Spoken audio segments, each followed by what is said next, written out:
আজকের থালা ধুতে এসে যে এতগুলো মাছ পাবো বন্ধুরা বুঝতে পারিনি। পুকুরে থালা ধুতে এসে কি মাছ লেগেছিল, একখান জাল ফেলে দিয়ে দেখুন একই সাইজের কতগুলো জাপানি পুঁটি ধরলাম। নমস্কার বন্ধুরা, আশা করি আপনারা সকলেই ভালো আছেন, সুস্থ আছেন। সুন্দরবন কৌশলের হাইছিলে আরও একটা নতুন পর্বে আপনাদেরকে অনেক স্বাগত জানাই। বন্ধুরা, আমি কিন্তু অনেক দিন বাদেই ভয়েস দিচ্ছি মুখে, তো আপনাদের কেমন লাগছে প্লিজ কিন্তু কমেন্ট করে জানাতে ভুলবেন না।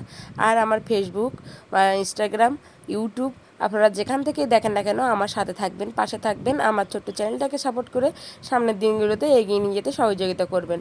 মাছগুলো বেশ সুন্দর করে ধুয়ে আর দেখুন লবণ হলুদ মাখিয়ে আর মাছগুলো সুন্দর করে ভেজে নিয়েছি। আজকের কিন্তু মাছের ঝাল করছি, একটু অন্য রকমভাবে জাপানি পুঁটির ঝালটা করলাম।